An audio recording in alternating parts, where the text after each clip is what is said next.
Quien va a comenzar la exposición el día de hoy es el doctor Pablo Masculi, viene desde Pergamino. Especialmente. Aprovechen. Enfrentó las rutas sin miedo. Sí, porque el profesor Bessi está gripado y bueno, después lo vamos a convocar para el cierre del curso para que comente un poco de la reforma que ha estudiado en práctica, ha publicado artículos, así que después le vamos a pasar el material también.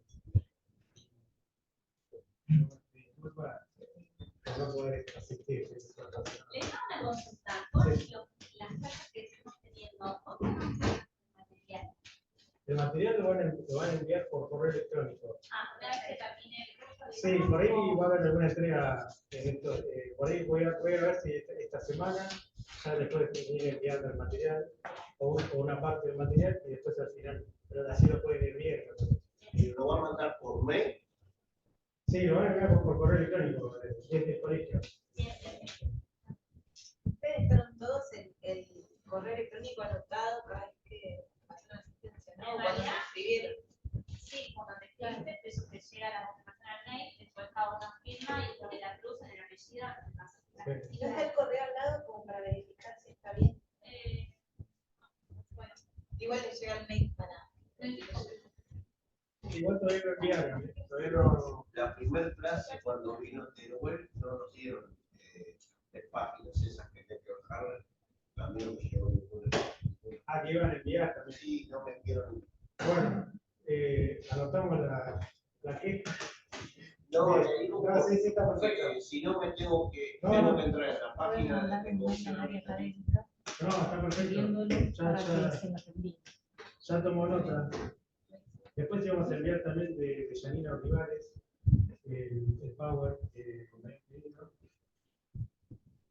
Y bueno, después vamos a enviar también otros materiales que tenemos con Pablo, también tiene escritos sobre la materia. Y bueno, algún artículo. Vamos a ir enviando. Acá me dice que pueden mandarse un mail a Red Académica para ir. Sí, pueden mandar un mail al área académica para que se les pueda mandar la documentación que ustedes tienen.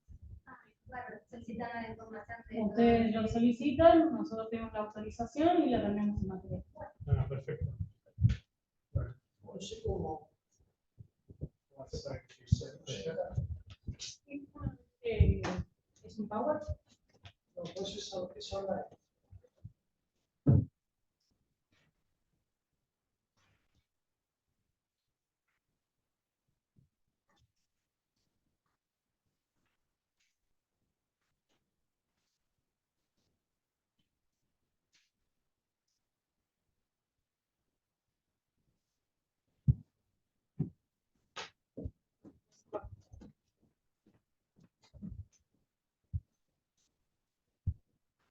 Profesor, la ley de base no incluye en los casos. No tiene. No hay ninguna modificación. No, salvo que se reforme la constitución de la provincia. No, lo que hay que aclarar es importante. Es bueno, el derecho administrativo es evidentemente local, por el sistema federal de gobierno. Entonces, vamos a ver regulaciones nacional, regulaciones de cada una de las provincias y aún de los municipios. Entonces, se superpone, de alguna manera, cada uno tiene su regulación propia y en vigencia coetánea. Entonces, cuando hablamos de ley de bases, nos estamos refiriendo al orden nacional, nos estamos refiriendo a la Ley Nacional de Procedimiento Administrativo 19.549, y no tiene incidencia en nada en las normas provinciales. La Ley de Procedimiento de la Provincia de Buenos Aires no incide, no incide para nada. Pero bueno, eso, en la Provincia de Buenos Aires tenemos un anteproyecto de reforma de la Ley de Procedimiento Administrativo del año 2019, pero bueno, que no tuvo estado parlamentario. Claro, porque vio que la ley de procedimiento administrativo habla de los folios y hoy prácticamente toda la ley, los procedimientos de GEDEA son todos digitales. Bueno, hay que tener en cuenta que la ley de procedimiento administrativo de la provincia, desde el año 70, tuvo algunas pequeñas modificaciones, pero no tiene modificaciones en los aspectos que hacen a la tecnología. Como la ley de amparo, el decreto ley de servicios penitenciarios. Exacto. provincia, así como en Nación y la mayoría, creo que la totalidad de las provincias de nuestro país, existe un proceso de modernización del Estado donde se incorporan las nuevas tecnologías de expediente electrónico, todos los sistemas de gestión documental electrónica. El tema es que, bueno, nos fue acompañado por unas reformas, muchas veces no está acompañado de la reforma de la ley de procedimientos. Eso, bueno, hay que ir ajustando para lograr una coherencia. Ahí tiene razón la profesora Andalucía, la profesora Mónica Nación, de convencionalidad y derecho administrativo. Bueno, eso lo vamos a hablar. 14 instrumentos internacionales. Hoy le vamos a dar relevancia a los instrumentos internacionales y vamos a ver cómo los aplicamos en la práctica. Pero bueno, esa aclaración es importante. Porque la ley de bases implica reforma del orden nacional normal de la ley de procedimiento administrativo. No tiene influencia en las normas provinciales. Lo único que cada clase es particular. Sí. Y es importante para la práctica. ¿Por qué es importante para la práctica? Porque nosotros cuando, como operadores jurídicos, seamos abogados, seamos, bueno, trabajemos en organismos del Estado, en el Poder Judicial, tenemos que situarnos en la aplicación de las normas. Cuando siempre estudiábamos en el grado la temática de la aplicación subjetiva y objetiva de las normas, eso es fundamental, saber si se aplican a los sujetos que nosotros queremos abarcar o que están involucrados y objetivamente si esa norma tiene aplicación en esa jurisdicción. Entonces eso es lo primero que hay que estudiar cuando queremos asumir un caso o cuando queremos estudiar una materia determinada. ¿Cuáles son las normas aplicadas? ¿Cuál es el ámbito de aplicación? Objetivo y objetivo. Va a comenzar hablando el doctor Pablo Majul, que es abogado, magíster en Derecho Administrativo y Económico de la UCA, especialista en abogacía del Estado y en contratación pública, profesor de grado en la materia de Derecho Administrativo de la UCA y de la UBA, y docente de posgrado en el CAE, en la Procuración Especial de la Nación y en el Tribunal Fiscal de la Nación. Actualmente es letrado en la Municipalidad de Pergamino. Muchas gracias, buenas tardes a todos. Gracias Martín por la invitación. Estoy en reemplazo del doctor Osvaldo Bessi, que bueno, espero que se mejore con su tema de salud, pero bueno, agradecerle la invitación y felicitarlos por la realización de tan importante actividad académica. No, al contrario, agradecemos, somos nosotros. Bueno, Pablo hizo un viaje desde Pergamino, apenas lo convocamos y tuvo la buena predisposición a la movilidad, así que bueno, lo valoramos mucho y también el agradecimiento de parte del director del Instituto de Pablo Moreno, especialmente enviado por tu buena predisposición. Así que muchísimas gracias. Bueno, gracias a ustedes. Bien, ¿alguna vez esperaron alguna respuesta sin demasiada, sin de la administración, de demora? Evidentemente, este impasse, esta demora en esperar alguna respuesta frente a las peticiones de los particulares, que puede ocurrir en nuestra vida cívica o como comerciantes, es algo que influye directamente en nuestra vida y en nuestro desenvolvimiento como sociedad.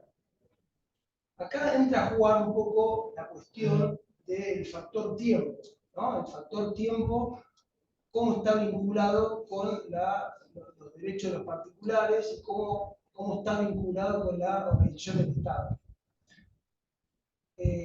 Como ustedes pueden haber advertido en su vida cívica o como comerciantes, diferentes roles que pueden asumir, esta demora no es una mera molestia, sino que incide en los derechos que cada uno tenemos.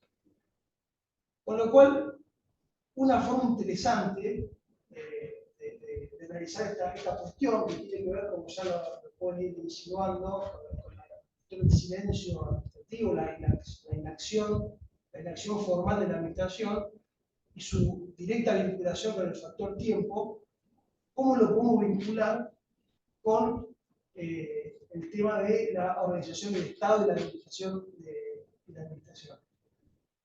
Y un tema, le decía, un tema importante para analizarlo, sobre todo con todo este tema de la ley de base, que reguló la situación con mayor detalle del silencio positivo, es analizar desde el punto de vista histórico, ¿no? Y de dónde viene este mecanismo del silencio administrativo y cómo llega a nuestras tierras, por así decirlo. Porque vamos a advertir que la influencia del silencio administrativo, del mecanismo del silencio administrativo en nuestro derecho, tiene dos grandes raíces del derecho comparado europeo. Por un lado, el derecho francés, todo lo relacionado con el derecho, perdón, el silencio, el aspecto negativo, el silencio negativo o el silencio discriminatorio, y vamos a advertir ahora, producto de la ley de bases, que el silencio positivo, que ya estaba regulado medio insinuadamente en la legislación de la Ley Nacional de Procedimiento Administrativo, pero con la ley de bases se avanzó y se reglamentó con mayor grado de detalle. Y con esto vamos a advertir la directa influencia del derecho español en el aspecto positivo.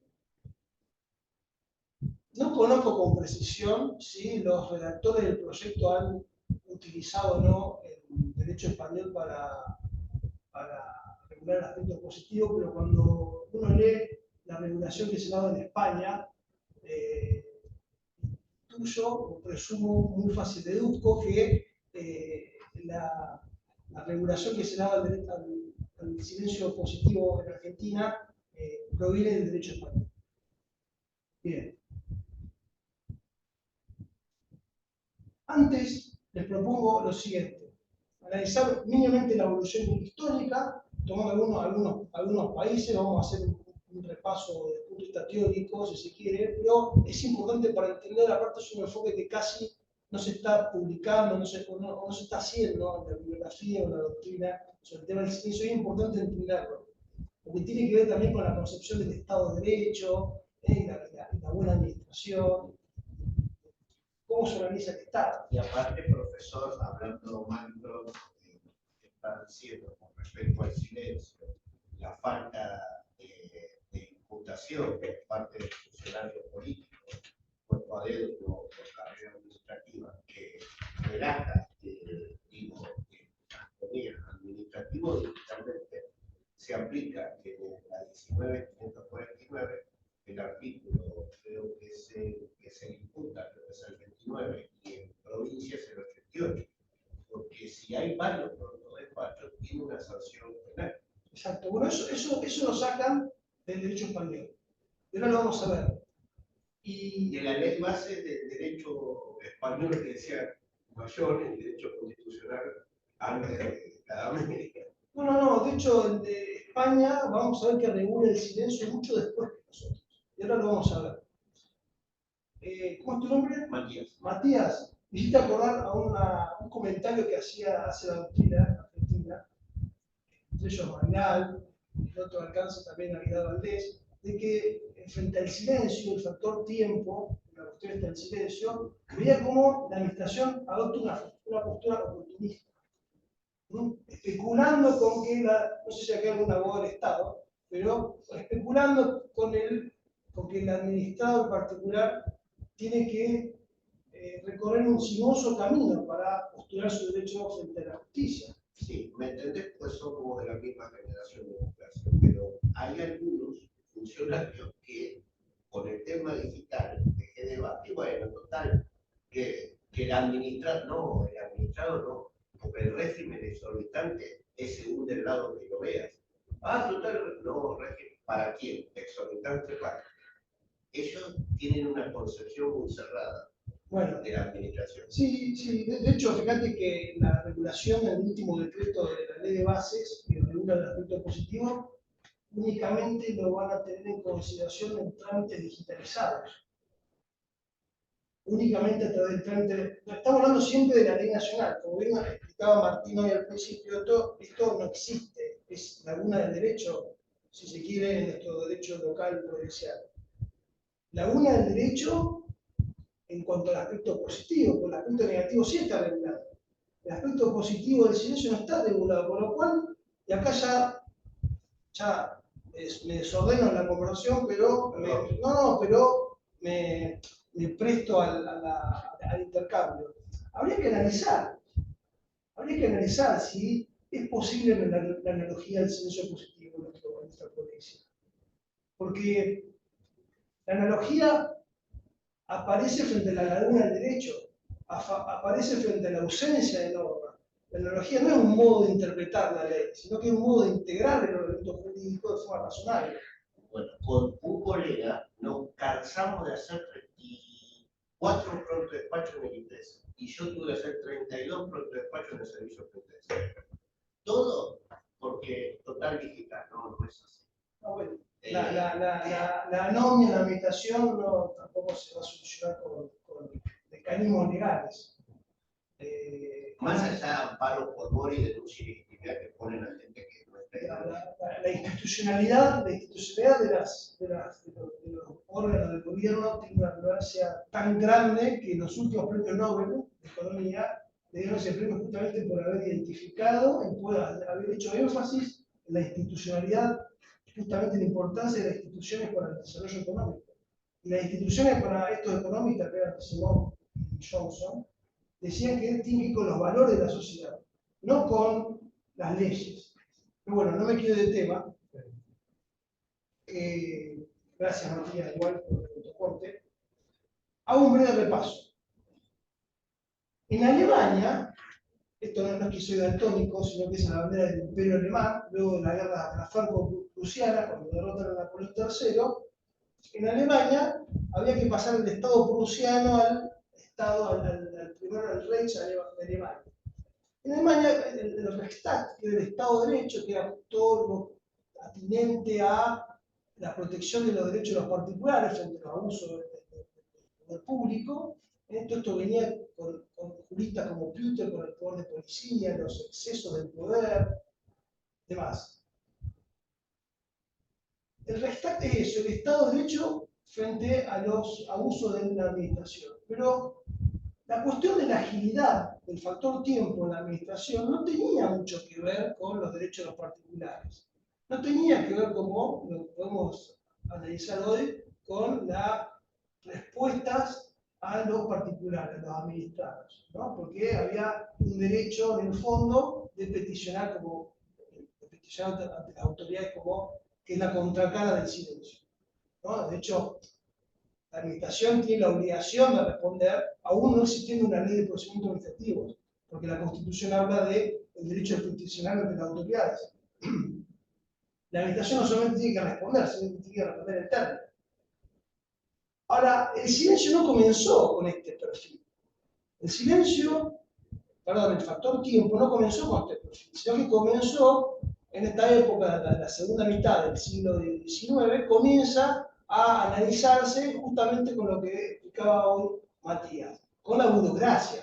Era un momento que Max Weber estaba ideando la situación de la democracia, los trámites estandarizados, las atribuciones detalladas de los funcionarios, y decía que la agilidad de la administración en cuanto al factor tiempo tenía que ver con eso, con una administración, trámites más eficientes, más eficaces.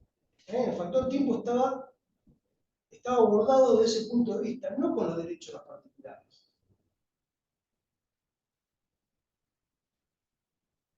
De hecho, por Lavand y Jelinek, cuando arman este esquema de la potestad reglamentaria, los reglamentos jurídicos normativos extra y los reglamentos administrativos de organización, fíjense que la cuestión del tiempo está justamente en las cuestiones de organización, la agilización de la administración. No tenía que ver el derecho, el Estado de Derecho, en la Alemania imperial de esa época, estaba justamente en la defensa de los particulares, era el foro contencioso administrativo donde los particulares iban a defender sus derechos. La cuestión del tiempo no tenía nada que ver con ellos en ese momento. Era visto como el objeto era la burocracia, la eficacia.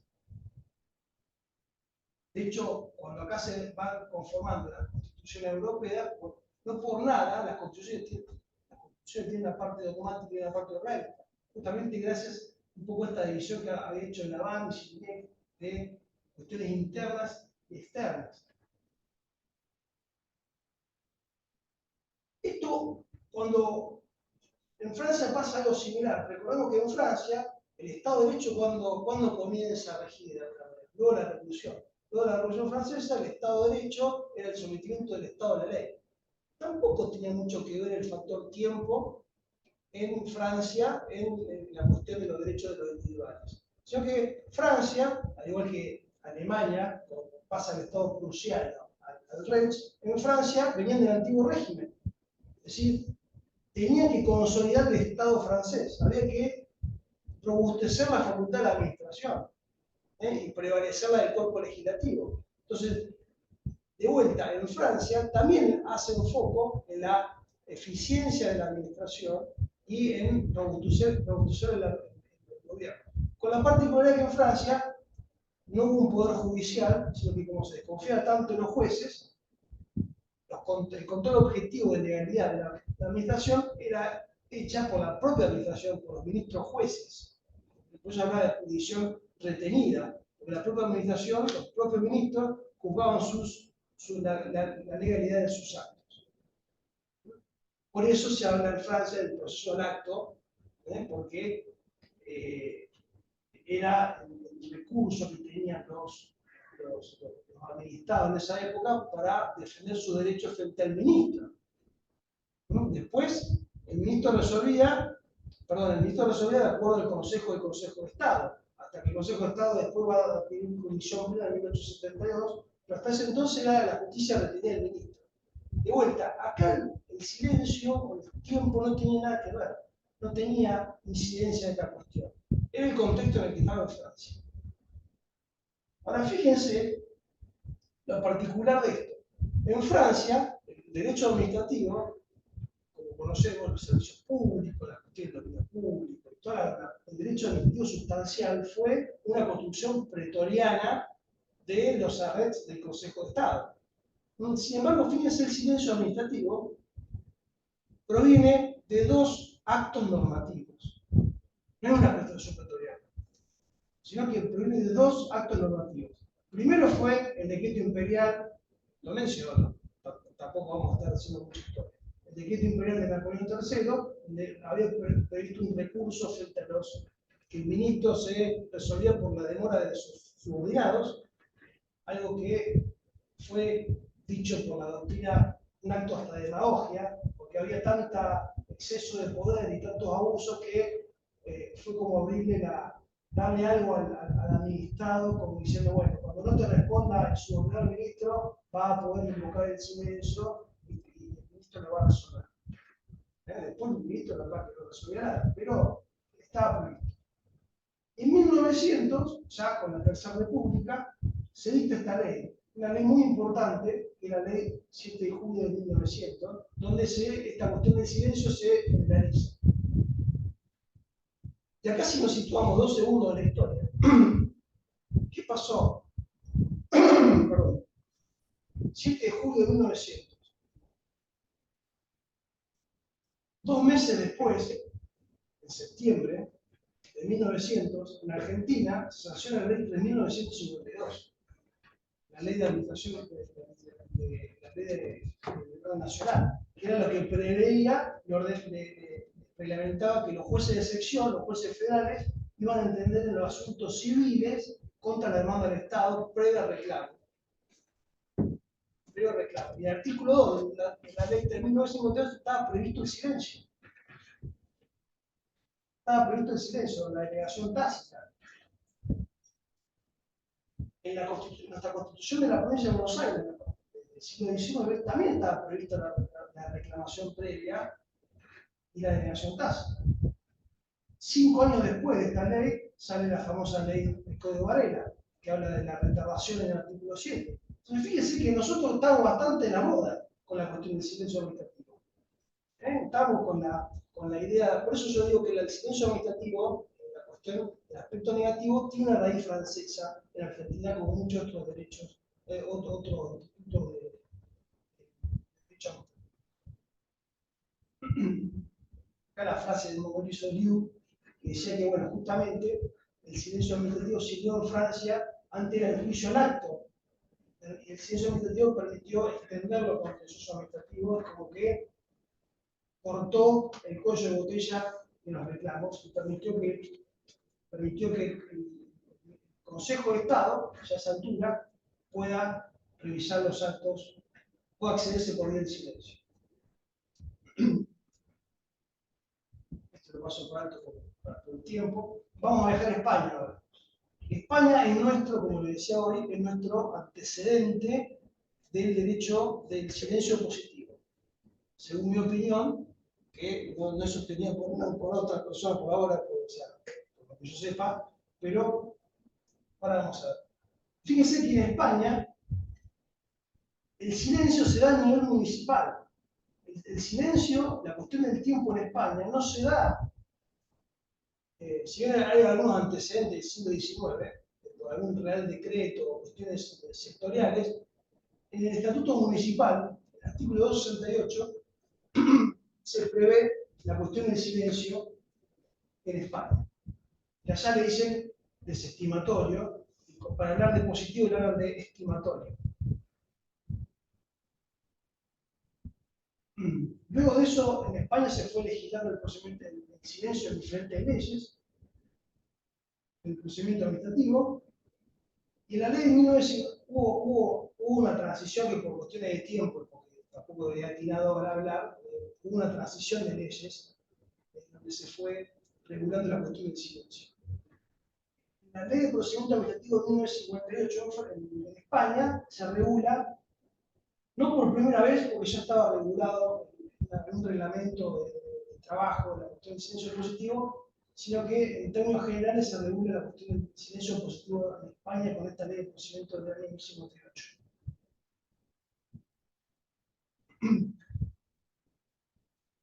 Acá se dan dos grandes debates que tienen incidencia práctica en nuestra ley, la cuestión del silencio positivo en la Ley Nacional de Procedimiento Administrativo.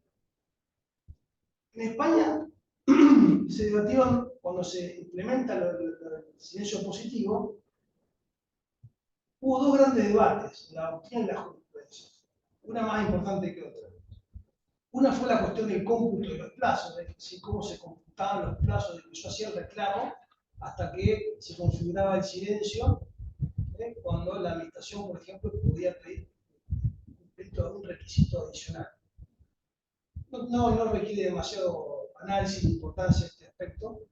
El segundo debate que se dio a nivel jurisprudencial, sobre el cual acá recién se resuelve con el decreto reglamentario, la ley de bases, es el grado de automaticidad del silencio positivo.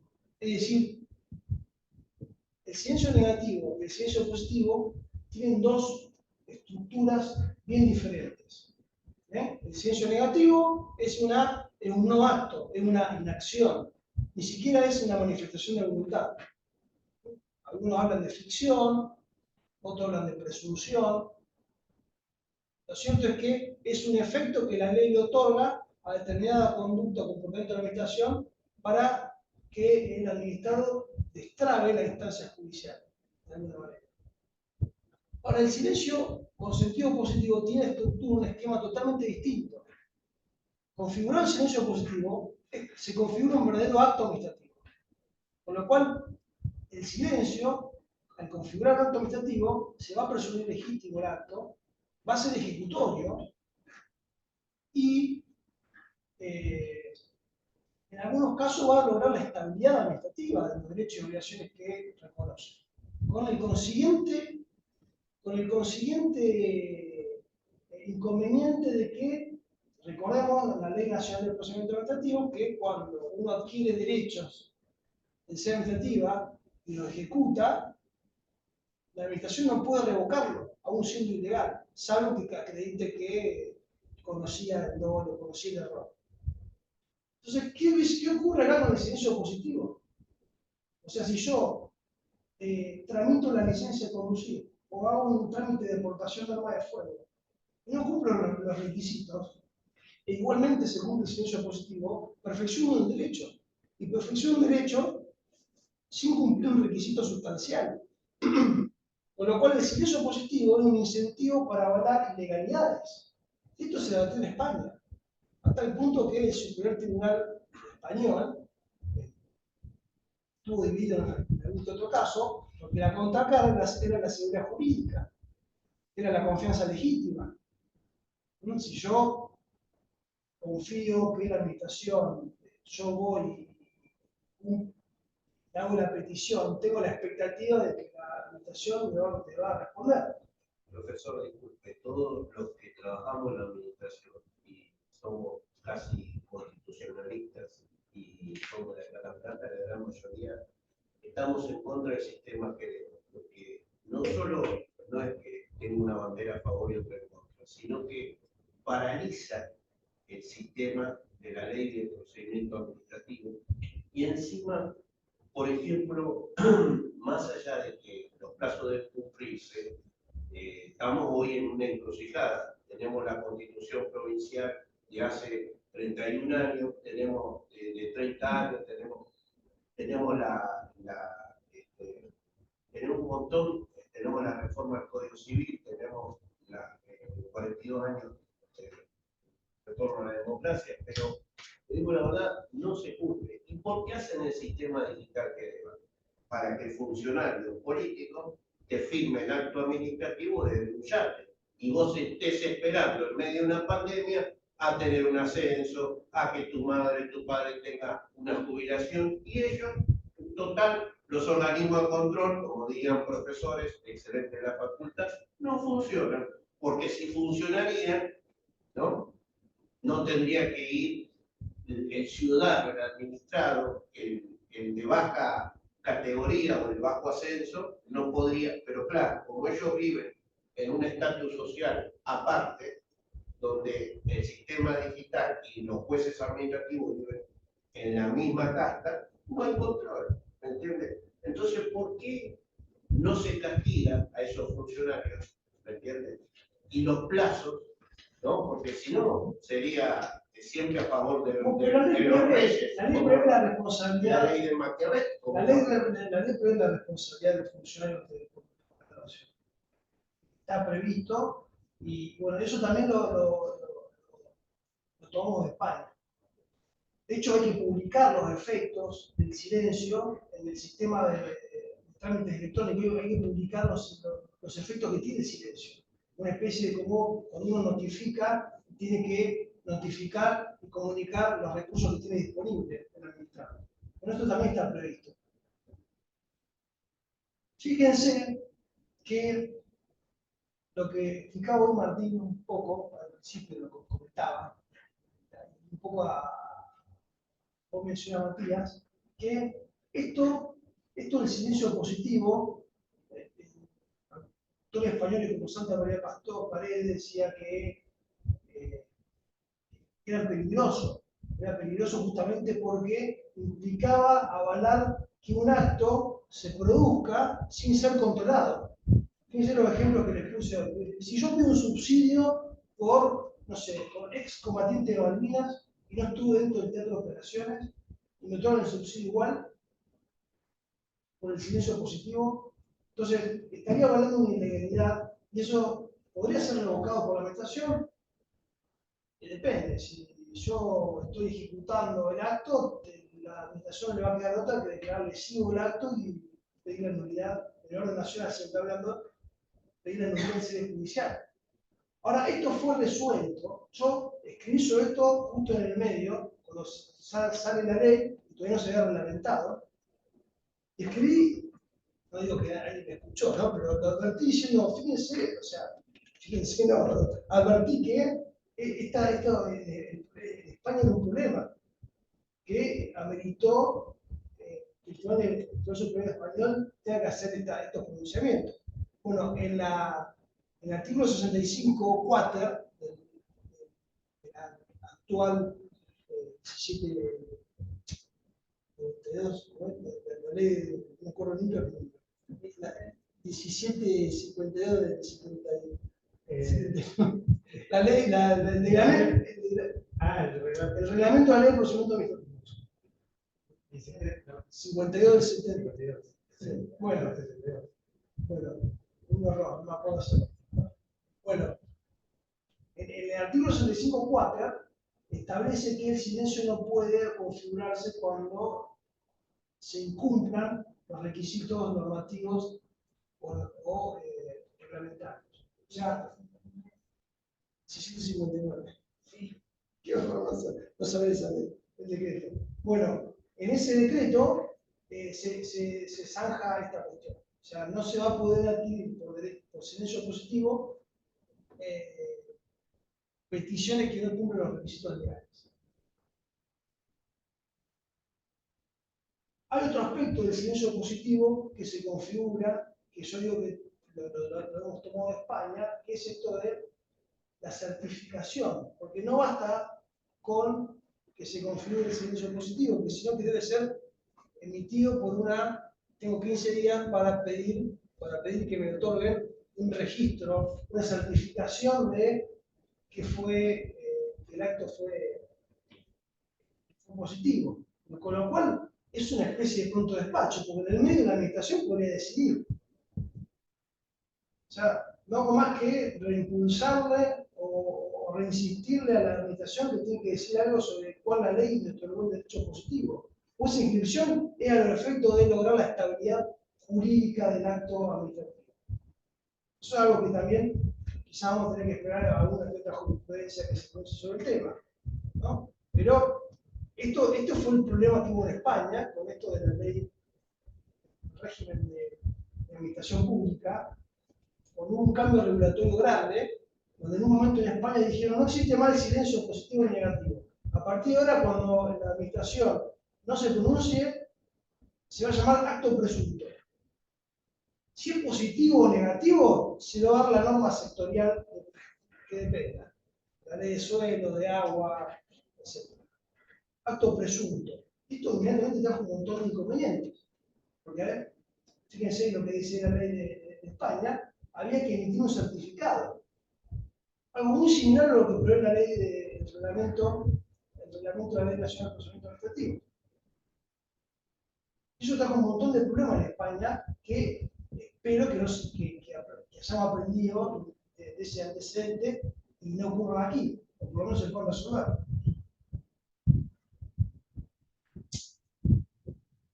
Y la última ley, la última ley en España, que es la procedimiento administrativo, que es la 39 de 2015, tiene el antecedente que es la del 499, donde el principio general es el silencio positivo, adecuándose también a la directiva de la Comunidad Europea. En la medida de las posibilidades deberían ir implementando este mecanismo de silencio positivo. Porque en España hoy es la regla inversa a la que hay en Argentina. En España la regla general es el silencio positivo. Y tienen excepciones, por ejemplo, siempre y cuando no sean cuestiones generales, nosotros lo regulamos en nuestra ley, cuestiones de medio ambiente, de dominio público.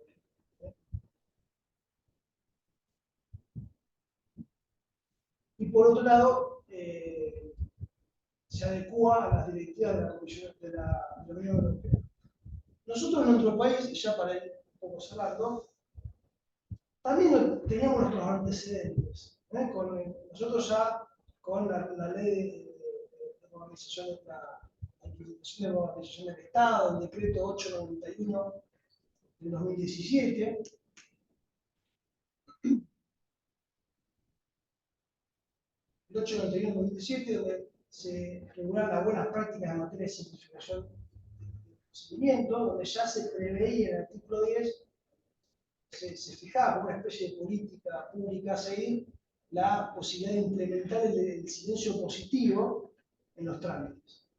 En nuestra Ley Nacional de Procedimiento Administrativo ya tenía el reconocimiento del silencio positivo, pero lo sujetaba a una posterior reglamentación. Eso siempre bajo gobierno democrático. Después del 76 cambió, siguió la misma ley. No, fíjense que nosotros ya, el artículo 32, el decreto 1881 de la Ley Nacional de Procedimiento Administrativo, ya regulaba, el silencio positivo no estaba, pero ya regulaba algunos aspectos de simplificación del proceso. Donde, por ejemplo, un gobierno democrático, como en el 2020, tuvimos una ley de, vamos a hablar así, tercer y cuarto decreto inconstitucional, señor profesor, que fue prácticamente hablar de un decreto, un estado de sitio cubierto. Cuando las leyes administrativas, o los decretos administrativos, no leyes, o las leyes, no funcionaron. Usted quería ir a transitar de un lugar a otro certificado, queda arrestado. Era toda una temática del propio del estado de policía de emergencia. Es necesario analizarlo desde ese contexto. Y esto lo vinculo con la ley provincial, la 14828, que también implementó el plan de modernización de la administración pública de la provincia de Buenos Aires. ¿No? Porque acá también se reguló y está regulada la cuestión de la eficacia de los trámites administrativos. El silencio positivo, el espíritu del silencio positivo, fue justamente otorgarle mayor agilidad y simpleza a los trámites como actos de buen gobierno, ¿no? Estaría dentro de lo que se llama la tutela administrativa también. Los trámites administrativos más eficientes, porque en definitiva es un servicio al vecino, al ciudadano. Entonces ese contexto, ese marco normativo también está acá en nuestra provincia, regulado de esa forma, con lo cual puede ser una barbaridad jurídica, pero habría que repensarlo, por lo menos analizar la posibilidad de si yo podría aplicar la analogía del silencio positivo en la provincia de Buenos Aires. ¿Cuándo aplico la analogía? La analogía la aplico cuando no tengo norma. ¿Tengo norma en la provincia de Buenos Aires? Sí, tengo el artículo 76 de la Ley de Procedimiento Administrativo en la provincia de Buenos Aires, que habla de que cuando no se cumplen los plazos para resolver las cuestiones de la resolución administrativa, tengo un punto de despacho y 30 días para denegar, para tenerlo por denegado. El Código Contencioso Administrativo lo pone también en el artículo 16. Ahora, ¿tengo regulado el aspecto positivo? No, no lo tengo regulado. Entonces, habría que repensar si se podría aplicar la analogía o no. Porque hasta donde yo recuerdo, una ley tan importante como la administración del Estado no está legislada todavía, y eso no ha permitido que los jueces apliquen el derecho. Apliquen analógicamente el Código Civil en algún momento o la ley de responsabilidad del Estado a nivel nacional. Teniendo en cuenta que el silencio positivo es un mecanismo de agilización del trámite, tiene sus peligros, pero hace también a la buena administración en los trámites más eficientes, cosa que nosotros tenemos legislado en nuestra provincia. Y antes de finalizar, les quiero mencionar un fallo interesante. Encontré Kowalskis, la Municipalidad de San Isidro del año 2014, donde tiene que ver también con esto de la democracia del Estado, ¿no? Es decir, nosotros acá en la provincia estamos muy, ya se nos ha enseñado esto de la democracia directa, de que la Constitución nos permite la democracia directa de la provincia, al Estado.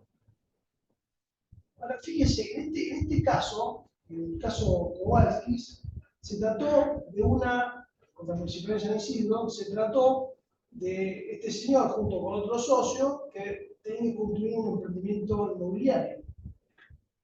La Municipalidad de San Isidro le otorga la factibilidad y luego se la revoca. Y le pide que haga un nuevo estudio de impacto ambiental. Esta gente dice, bueno, pero yo no te lo hice el estudio de impacto ambiental. De vuelta lo quiere, bueno, te lo hago de vuelta. Hace de vuelta el estudio de impacto ambiental.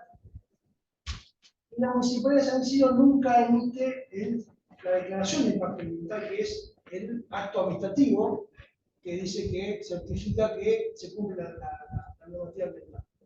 En el medio de esta gente tomó crédito, compró lotes, vendió, hizo actividad económica, comercial. Entonces, ante la falta de respuesta del municipio, ¿qué hace esta gente? Kowalskis con su socio, inicia una demanda contra la municipalidad. Walkis, Walkis. Kowalskis. O Walkis. Kowalski con K. Igual yo se los comparto el material. ¿Qué ocurrió? Para hacer la corta. La Corte Suprema dijo, sí, es verdad, hubo una retardación, hubo silencio, la administración del municipio la verdad no le contestó, hace todo el análisis del silencio administrativo, diciendo que hubo es un derecho particular, se le da una respuesta. Bueno, hace todo el análisis de la teoría del silencio administrativo que venimos comentando, pero le rechazan el daño y perjuicio.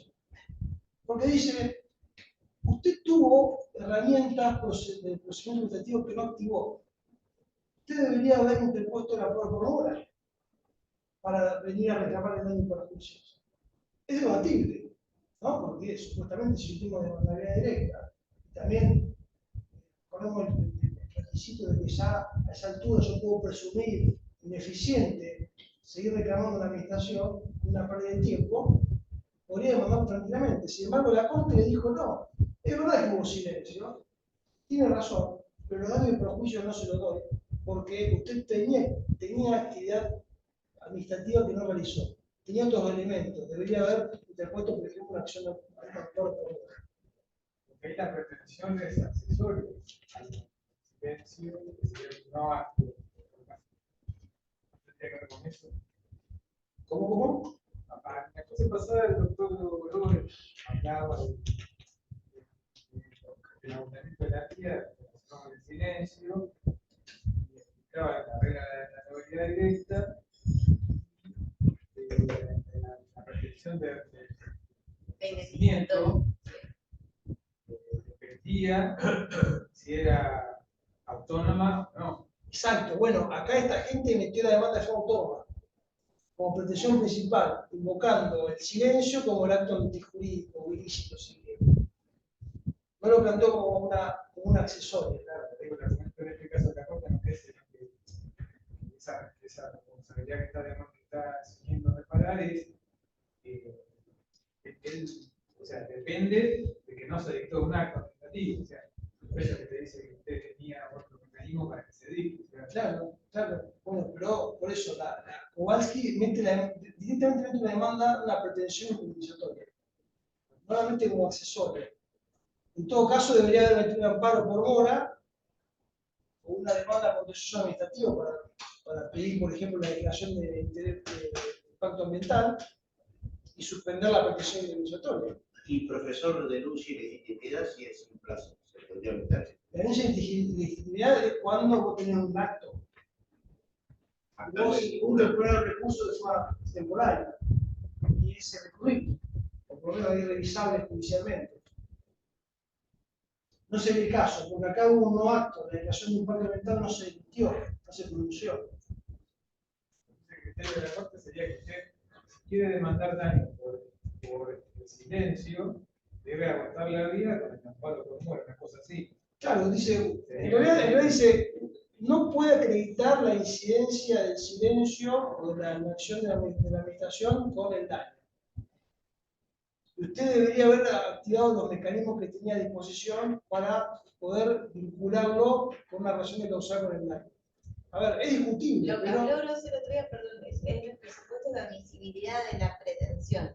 La indemnizatoria puede ir sola por un daño, un accidente, por ejemplo, con un patrullero o con una ambulancia en un hospital público, pero la otra indemnizatoria, la que viene como consecuencia de un acto administrativo que termina siendo irregular y que entonces genera un daño, esa pretensión indemnizatoria tiene como requisito de admisibilidad la declaración de invalidez del acto administrativo. Lo que está explicando el doctor ahora supongo que tiene que ver más con que la Corte dijo que para acreditar los daños que uno pretende que sean resarcidos como pretensión indemnizatoria, uno podría haber interpuesto un amparo por mora, que muchas veces pasa que en las acciones los abogados, en las demandas, solicitan que se los indemnice por sumas que son muy elevadas, entonces en esos casos los jueces también lo que dicen es, bueno, si realmente eso fueron unos daños, pues hubieses el un actor hubiese hecho en sede administrativa, tenía otras herramientas. Porque es verdad que son todas, o sea, habrá otra clase también, uno puede recurrir al silencio o al amparo por indistintamente, pero bueno, son herramientas, también ahí va a depender del asesoramiento legal de cada uno. No fue un tema de inadmisibilidad de la acción. No fue un tema de inadmisibilidad de la acción que se debería haber planteado como excepción dentro de los primeros 15 días. No fue ese el tema, fue una especie de excepción de defensa de fondo. Acreditación de daño, claro, de la prueba del daño. Porque si no debería haber interpuesto una excepción. de causalidad entre el silencio y el daño. Eso es lo que está rechazado. Claro. Está ir junto porque Es la también prueba no del necesitas daño. amparo por mora siempre que pruebes relación directa entre el silencio barra inacción de la administración. Exacto. Sería necesario. Puede que estén No, todos no los es necesario, presupuestos de pero lo admisibilidad de la hace, acción, tiene que- pero sin embargo que la prueba del daño no esté. Lo Puede que interesante esté es que probado el hecho y lo antijurídico de la acción y demás, pero que no puedas probar después en el proceso. Nunca podría probar que el silencio siempre respondería lo mismo. No necesariamente. Si vos probás que el daño es causa directa de ese silencio, que no es fácil de probar, esa es otra discusión. Pero si lográs probar eso como un accidente de tránsito, si no lográs probar. lo interesante fue que la Corte le dijo, usted debió haber activado, eso fue interesante. Sí, pero eso es lo que ahí es donde yo no estoy de acuerdo y me parece que la Corte Bueno, es debatible. y es excesivo. Además. Un exceso virtual de. Bueno, en otro caso de la Corte ya Nacional, Electroingeniería con Dirección de Energía de Catamarca, era un tema de obra pública, Electroingeniería creo que tenía que trazar unos transformadores y se debía dinero, suma de dinero de una recomposición contractual. En ese caso, hace el reclamo a la Dirección de Energía de Catamarca y no le responde. Y mete un pronto despacho 11 meses después. 11 meses después. Bueno, la provincia de Catamarca dice fue extemporáneo. Usted consintió el acto, le dice la provincia de Catamarca. Usted tenía 90 días para, o sea, yo tenía 90 días para resolver, usted lo había considerado como negativo y debería haber accionado judicialmente. Usted lo consintió. Bueno, la Corte Suprema desestimó este planteo. La Corte Federal de Catamarca le dio la razón a la provincia y la Corte Suprema de la Nación, haciéndose eco del dictamen de la Procuración General en ese momento, le dijo, pensar de ese modo, someter la cuestión a si metió el pronto despacho antes o después, era vaciar de contenido el pronto despacho. Y la administración, cuando deniega, cuando hay silencio, no hace no puede considerarse como una emisión de voluntad, un pronunciamiento de voluntad.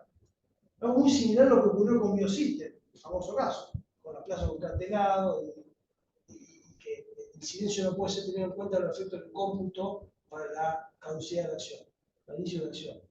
Entonces, a ver, depende. En este caso, de Kowalski, yo creo que haber dicho eso, de alguna manera vacía de contenido, esto de, acá bien, no hubo pronto despacho, pero vacía de contenido, permite que la administración se beneficie de su silencio, de su inacción. Dicho en términos más simples, que es lo que se dijo en Biosystem. Bueno, si tienen alguna pregunta, a disposición. Si no, bueno, muchas gracias por haberme escuchado y de vuelta gracias por la invitación.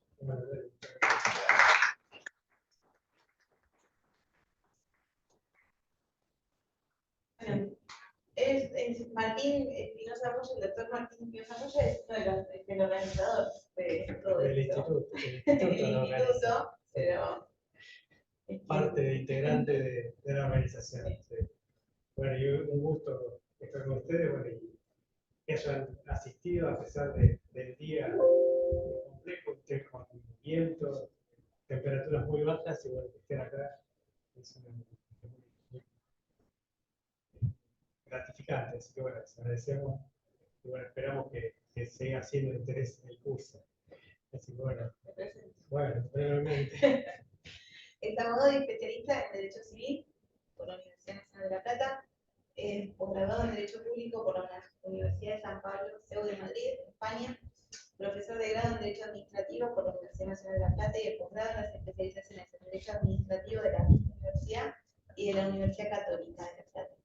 Director académico del área de Derecho Administrativo de la Universidad Notarial Argentina, secretario del Instituto de Derecho Administrativo del Colegio de la Abogacía de La Plata y ha ejercido cargos directivos y funciones de asesoramiento jurídico en la Administración Pública Nacional, Provincial y Municipal. Muchas gracias, Cecilia, por la presentación.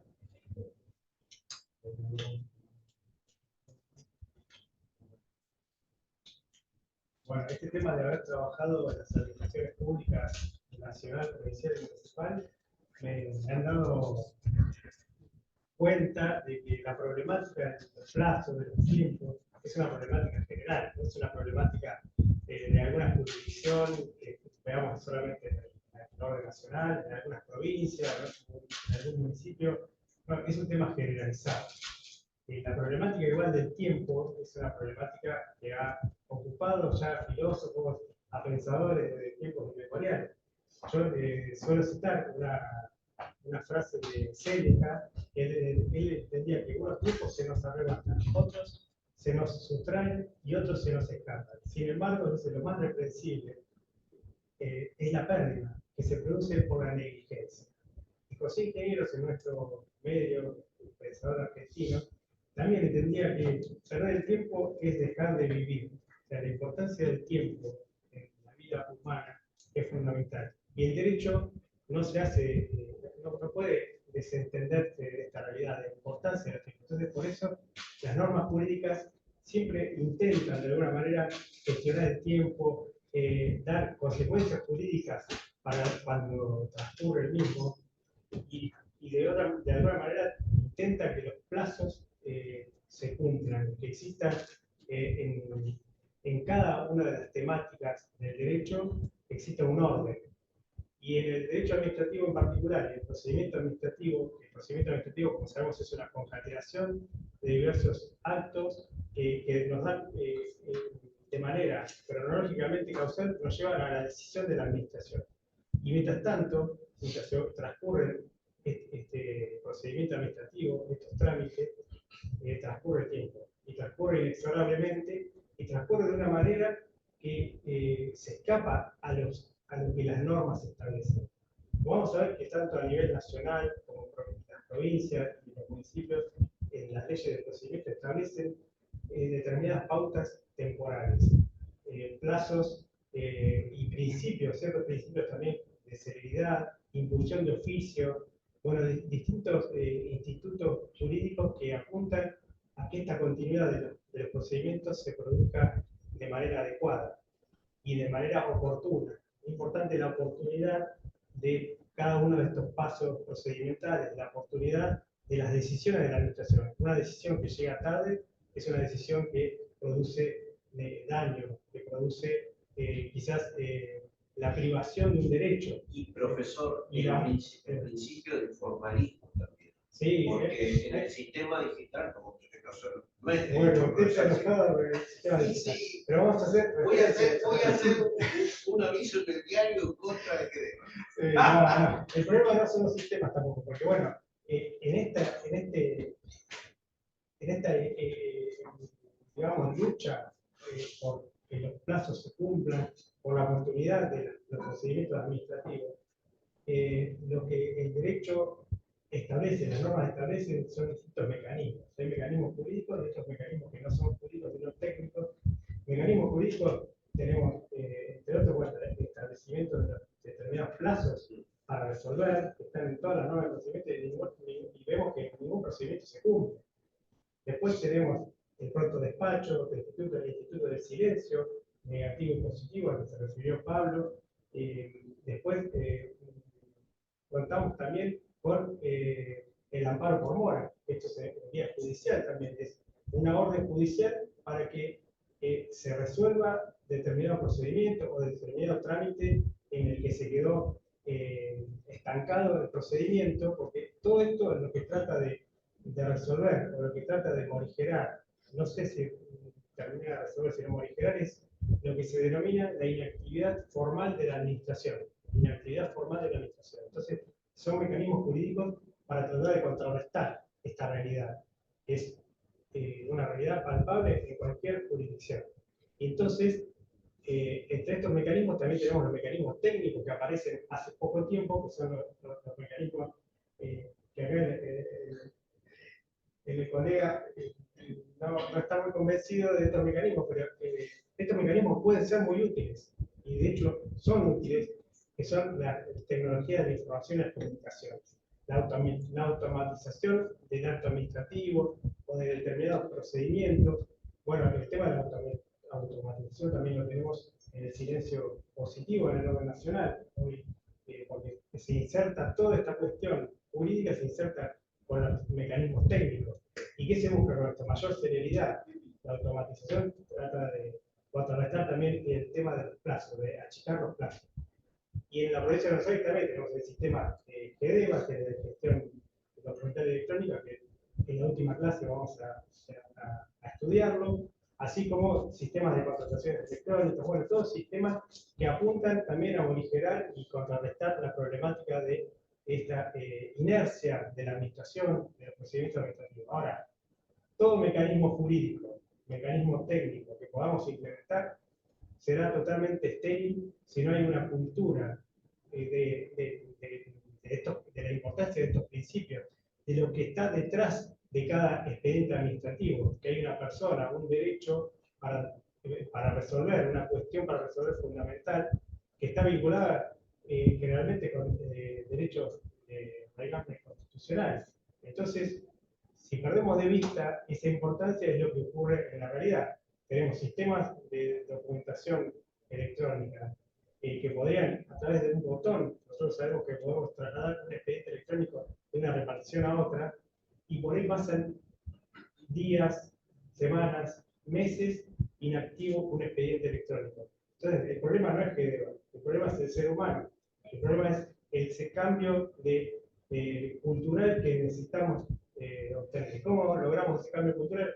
Yo entiendo que a través de las capacitaciones, básicamente, a través de tomar conciencia de lo que es el interés público, que no es una palabra vacía, sino que el interés público es la finalidad de la administración, pero con contenido concreto. El contenido concreto del interés público es justamente satisfacer los principios y las directrices fundamentales de nuestro ordenamiento jurídico, es decir, las normas de mayor jerarquía, los tratados de derechos humanos.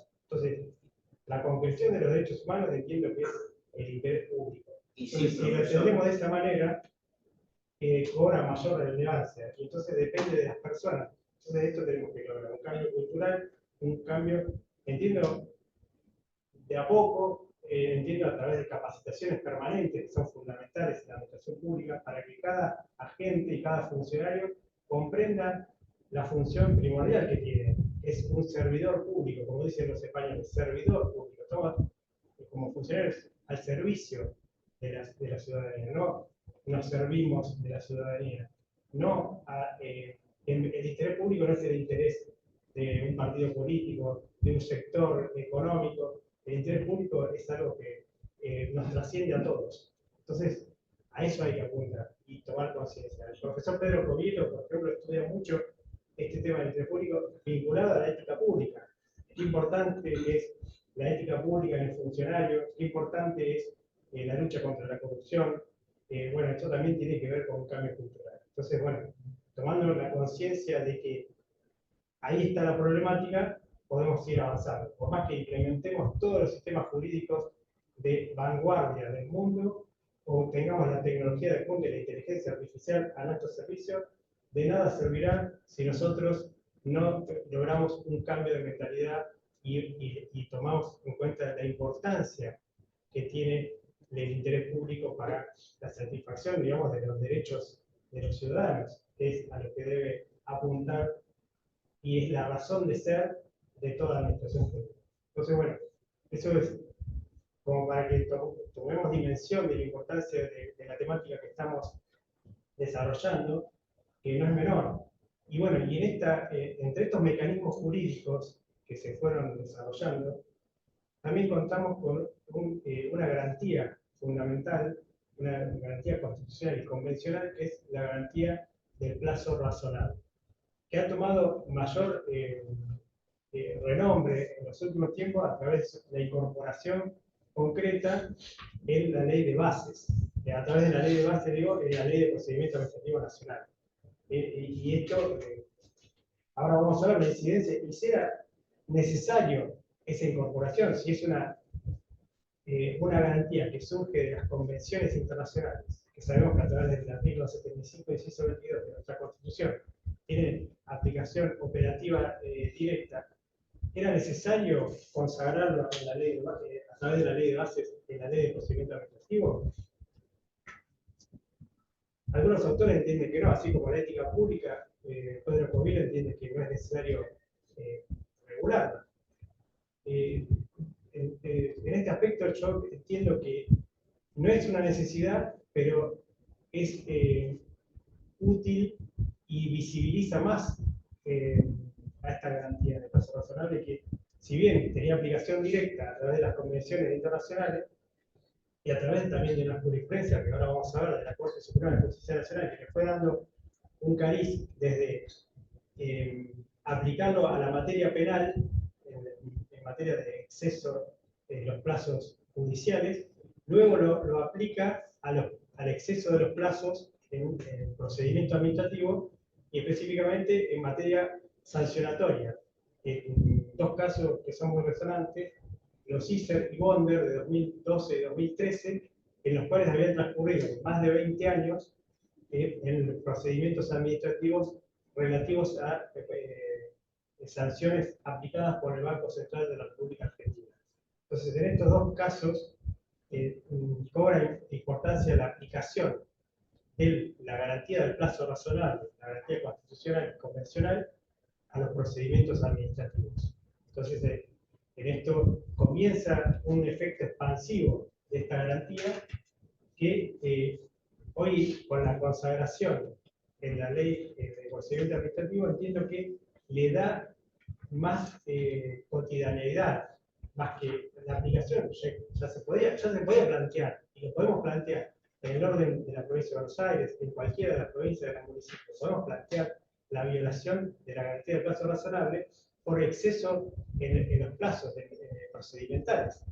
Por ejemplo, un sumario administrativo contra un agente en el que tiene una suspensión preventiva y transcurren en la realidad, porque lo he vivido, 20 años o 15 años donde los procedimientos avanzan lentamente y cada tanto se realiza un acto que se denomina útil para que no prescriba el procedimiento. Entonces, estamos ante una distorsión de lo que debe ser un procedimiento administrativo disciplinario. En definitiva, primero pierde eficacia el interés público, que el interés público está comprometido en la potestad disciplinaria en lograr que las conductas reñidas con el ordenamiento jurídico, las conductas en las que los agentes públicos violan las prohibiciones o los deberes que tienen en estos estatutos, logren ser sancionadas concretamente una vez comprobadas debidamente, y de esta manera lograr un efecto disuasivo de estas violaciones de las prohibiciones o los deberes. Como decía el colega, claro, tiene que haber sanciones, y lógico. Entonces, si el sistema sancionatorio funciona, entonces va a haber efectos disuasivos. Si no funciona, pasan 20 años, 30 años y no se resuelve un procedimiento disciplinario, entonces primero pierde el interés público y concomitantemente también pierde el ciudadano o el agente público que está sometido o está suspendido preventivamente por una cantidad de años excesiva y arbitraria, y en definitiva pierde derechos, pierde la posibilidad de ascenso, muchas veces terminan trabajando, por ejemplo, en el sistema docente, no dan más clases y lo terminan trabajando en alguna oficina administrativa. Entonces, pierden todos. Entonces, en este equilibrio que el derecho administrativo debe tratar de fomentar, que es el equilibrio entre las potestades y los derechos de los ciudadanos, pierde los dos. Pierde el interés público, que está comprometido en en el procedimiento disciplinario, en la resolución del procedimiento disciplinario, o inactividad del propio Estado. El propio Estado, al producir esta inactividad formal en los procedimientos, en este caso disciplinarios, está atentando contra el propio interés público. Profesor, Y yo por otro lado, como administrado, como vecino, como damnificado, puedo ir ante la Corte Suprema vía jerárquica, con todas las instancias, y ante esa negativa, sea un caso administrativo, previsional o administrativo ambiental, ¿puedo llegar a la Corte Interamericana? se puede llegar a Y la aplico en la Corte Interamericana el tenemos- caso, esta convención, hay una convención. La Convención Interamericana de Derechos Humanos, artículo 8.1, que se Sí. refiere al plazo razonable en los procesos judiciales, pero ya la Corte Interamericana de Derechos Humanos le ha dado efectos pasivos, incluso a los procedimientos administrativos. Ahora vamos a ver un caso de 2019, Perrone, donde la Corte Interamericana de Derechos Humanos hace aplicación de la garantía del plazo razonable en materia de procedimental administrativa. En un caso argentino, donde bueno, se termina condenando a la Argentina, eso también atenta contra el interés público. Sí. Pero La no Corte tiene- Interamericana condena al Estado Nacional por violación de la garantía de plazo razonable y luego debe indemnizar. Tengo acá también hasta los decretos donde se ordena el pago de las indemnizaciones correspondientes. También atenta contra el interés público, contra todos los ciudadanos que deben, a través, indirectamente, abonar esa condena. Y en este caso hace aplicación concreta, en este caso Perrone de 2019, hace aplicación concreta de la garantía de plazo razonable en materia de procedimiento administrativo. Era un tema de empleo público en el que esta persona Perrone y Preskel eran dos personas que habían sido privadas ilegítimamente de la libertad en la época de la dictadura y reclamaban a la dirección, la ex Dirección General Positiva, reclamaban los salarios no abonados por haber estado privados ilegítimamente de la libertad. ¿Qué pasó? 20 años la DGI para resolver la cuestión y otro tanto en vía judicial por un amparo por mora. Entonces, bueno, se plantea el caso de la Corte Interamericana y la Corte Interamericana condena al Estado Nacional argentino en el año 2019 por violación de la garantía del plazo razonable en un procedimiento administrativo. Por eso, profesor, en el posgrado constitucional, que vimos el caso Fontevecchia contra Menem, tardó 20 años, o sea, plazo razonable, olvídense. Y se murió Menem, Fontevecchia. Bueno, en definitiva, ¿quién tuvo que pagar? Ya Menem estaba muerto, el funcionario. Pero ¿cuánto tardó? Y queda todo en la nada, porque encima eso no es justicia. La justicia está tardía, no es justicia. De hecho, como ocurre también en materia cautelar, una medida cautelar dictada inoportunamente. Pero en el caso Fontevecchia no fue que rechazó la Corte Nacional. Sí, por el artículo 27. El que rechazó, que dijo que la sentencia está La publicó únicamente. Digo, esa no tiene nada que ver conmigo. Entonces, bueno, Un precedente peligroso. qué importante entonces esta garantía que tiene plena operatividad y se puede plantear como ciudadano, como abogado patrocinante en un procedimiento administrativo, lo podemos plantear con aplicación directa de la Constitución Nacional y de las convenciones de derechos humanos, el artículo 75 por vía del 75 y 18 de la Constitución Nacional.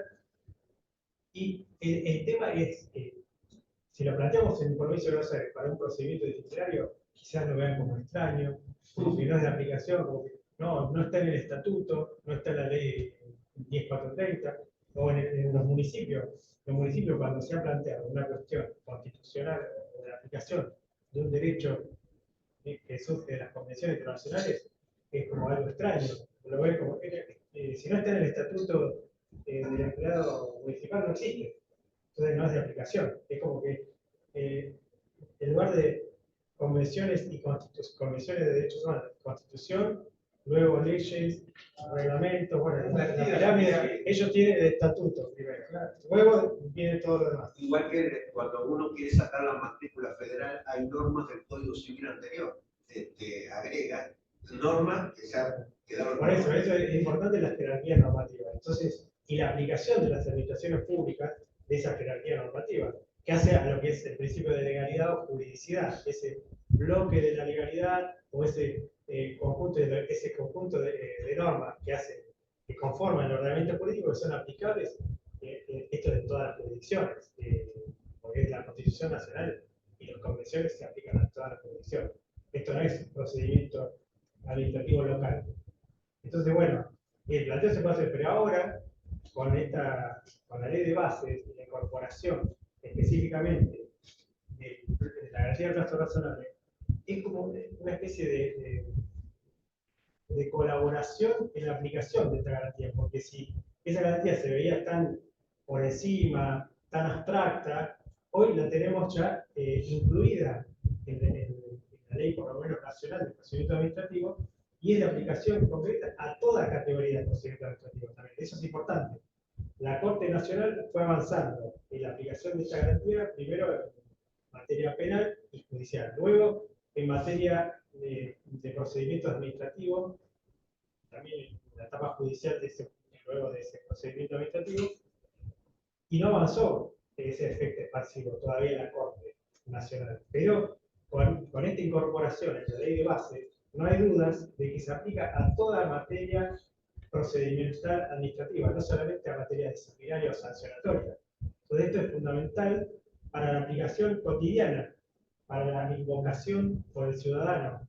Esto fortalece la esfera de garantías de los particulares. Entonces, en este sentido, es positiva su incorporación. Yo entiendo que debería incorporarse, y aún más entiendo, y esto lo propuse en algún artículo que publiqué, propongo que también se reglamente, pero no se reglamente libremente como se le ocurra al Poder Ejecutivo, sino aplicando las pautas de la propia Corte Interamericana de Derechos Humanos, que establece que para la razonabilidad del plazo debe ponderarse distintos presupuestos, entre ellos la complejidad del asunto, la conducta del interesado, la conducta también de las autoridades, dice judiciales, pero también pueden ser autoridades administrativas tranquilamente, y todo el contexto y circunstancias del caso. Entonces, de esta manera le damos pautas objetivas a la aplicación de la garantía de plazo razonable. No es una abstracción, sino es algo concreto. Entonces, esto es lo que nos otorga, a su vez, seguridad jurídica, que es lo que también tenemos que buscar a través de las normas. Las normas no tienen que ser excesivamente reglamentarias, pero deben establecer pautas objetivas o bases para que nosotros luego podamos aplicar los distintos institutos y darles el alcance adecuado y que sea lo más fructífero posible, en este caso, para los derechos de los particulares. Y también del interés público, a su vez, porque, como vimos, si se viola la garantía del plazo razonable de un particular, en definitiva, es muy posible que termine condenado el Estado Nacional por la Corte Interamericana, y en definitiva esa condena implica patrimonialmente o pecuniariamente una erogación que en definitiva afecta al interés público y a todos los ciudadanos. Entonces, esta dicotomía entre el interés público y el interés particular, que a veces se busca como que son contrapuestos, tiene que armonizarse, o debe buscarse esa armonización de las normas. Si bien la ley de bases, a través de la reforma de la ley de procedimiento administrativo, robustece principalmente las garantías y los derechos de los particulares, no debe perderse de vista que también fortalece en varios aspectos al interés público. Entonces, bueno, ese equilibrio no debe perderse, porque a veces se toma como que el interés del particular en contra del Estado, que el Estado en definitiva es el enemigo, o el Estado es el que me impide, o la máquina de impedir, y no, se trabaja en conjunto y se tiene que armonizar ese interés público y el interés de los particulares. No, porque profesor, supóngase, vamos a ver un caso de derecho administrativo, jubilación y privilegio. La señora Cristina Elizabeth Fernández, al pasar por encima el ANSES, tenía que pasar antes por la Cámara. No, pasó y no llegó a la Corte. Se dieron la jubilación. Ahora creo que le sacaron la parte. Pero las otras viudas, o en este caso expresidentes que han quedado hijos, como la señora aquí, Guido, la señora esposa aquí de Guido, la señora viuda de la Rúa y otras tantas, podrían aplicar ese caso, decir, bueno, si ella o cualquier ciudadano jubilado o jubilada de ANSES, si la señora Cristina Elizabeth Fernández no pasó por la Cámara, entonces nosotros tenemos el mismo derecho. Sí, pero es jubilación especial. No, ellos está bien, tienen una ley especial, pero se podría aplicar ese precedente para los ciudadanos no de tercera. Ellos son de primera, pero bueno, vamos a hablar así, sociológicamente. Bueno, el tema de la igualdad ante la ley es un tema problemático, ¿no? Por la aplicación concreta que se debe hacer de esta garantía y bueno, también que surge de la Constitución. Entonces, hay muchas cuestiones de la práctica que vemos que no se aplican lamentablemente. Entonces, eso también es una cuestión cultural, es una cuestión que excede en los institutos jurídicos, que excede lo que estamos debatiendo ahora normativamente, sino que va más allá, y esto ya Carlos Nino, en los años 80 ya lo mencionaba, este país al margen de la ley, esa anomia que nos condena desde hace tanto tiempo y que se está, entiendo, se está hoy de alguna manera robusteciendo, digamos, cada vez mayor anomia y mayor incumplimiento de las normas, hasta por los propios funcionarios, por los propios jueces. Entonces, es una problemática que tenemos que también repensar y tratar de ver mecanismos también para resolverlo. Y ni hablar del sistema provincial, disculpe. No, la 1043, perdón, la 1043, en el artículo 23, tenemos la incompatibilidad, que lo único que no es incompatible es la docencia. Pero hay funcionarios, entre comillas, que tienen cargos en el hipódromo, cargos en el Senado, y hay incompatibilidad. Como por ejemplo, el Estatuto de la Facultad para hacer concurso docente, tenés 2 cargos en blanco. Hay algunos que tienen cargos en blanco y otros cargos en negro. Pueden tener 2 en blanco. Hay profesores que lo han denunciado. Bueno, entonces, temática también hay cosas que está estrechamente vinculada a la ética pública también. El tema del sistema de compatibilidad o incompatibilidad. O ni hablar de los antecedentes penales. Hay subsecretarios con antecedentes penales. Cuando vos vas a trabajar, te preguntan, ¿tenés secundario? ¿Tenés universidad?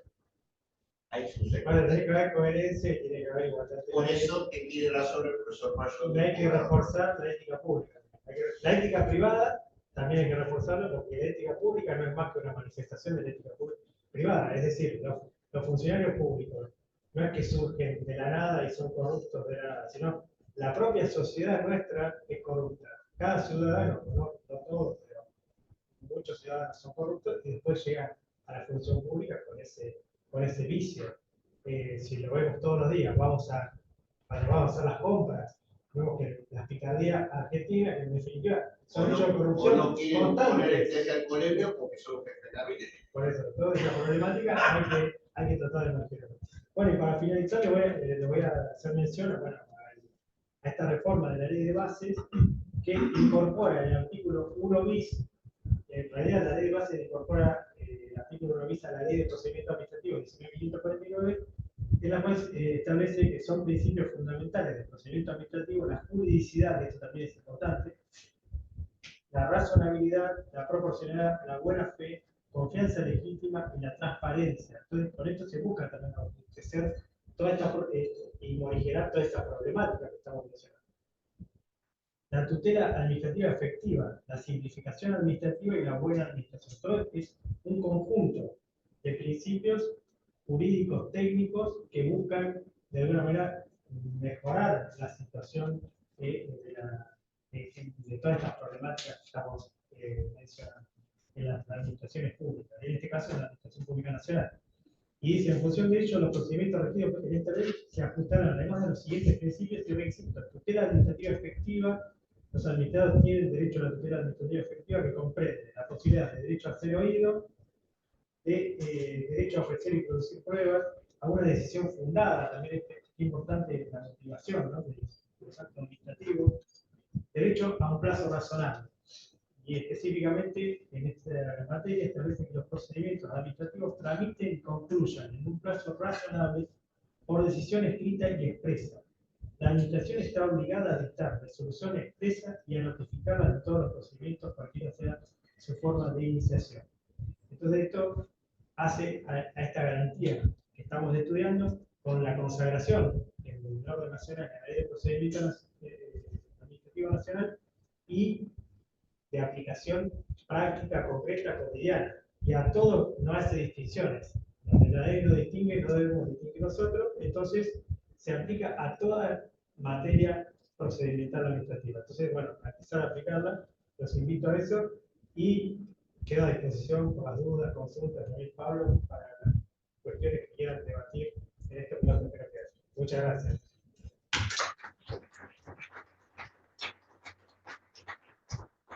La idea en espíritu era que remover los obstáculos para que el procedimiento sea basado. Quiero decir también algo que me olvidé yo decir, que también se vincula, que es el pronto despacho. Sí. De la ley nacional. La idea es eso, por recomendaciones de la OCDE, que es el decreto allá del 8 de febrero de 2017, el manual de buenas prácticas de la CELAC, todo viene de la mano del Ministerio de la Regulación. La idea es ir quitando obstáculos en la administración. Y uno de los grandes, de las grandes medidas fue, aunque al colega no le guste, fue el trámite electrónico. Sí, claro, porque eso también tiene sus pros y sus contras, porque permite también sistema de alerta, permite también que un seguimiento de vista del expediente por parte del administrado. Sí, la Por parte del posibilidad administrante. de que cualquiera pueda ver. Sí. Y también creo que lo que decía Martín, creo que va también de la gente que trabaja en la administración. Si vos tenés un expediente que está 15 días parado en un lugar, mandás un WhatsApp, como le mandás el teléfono y decís, movelo. Creo que también queda en uno, ¿no? Dejar que quede ahí o mover y que se mueva ese expediente. Para mí, GEDEVA es lo mejor que hay. La demora tiene que ver a veces con cuestiones presupuestarias, creo que todo ya lleva más. Dado con hace. Lo que pasa es que hay desvío de Sí, fondo.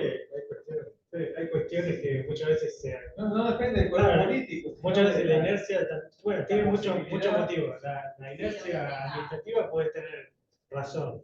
En la inercia propia, una cuestión cultural, no querer trabajar el expediente, no querer avanzar, o no tener la cultura de la conciencia de la importancia de cada expediente administrativo, o puede tener también alguna cuestión, como usted dice, alguna cuestión que sea no casual, ni por inercia misma, sino adrede porque no quiere avanzarse en el expediente, por una cuestión política, por qué sé yo.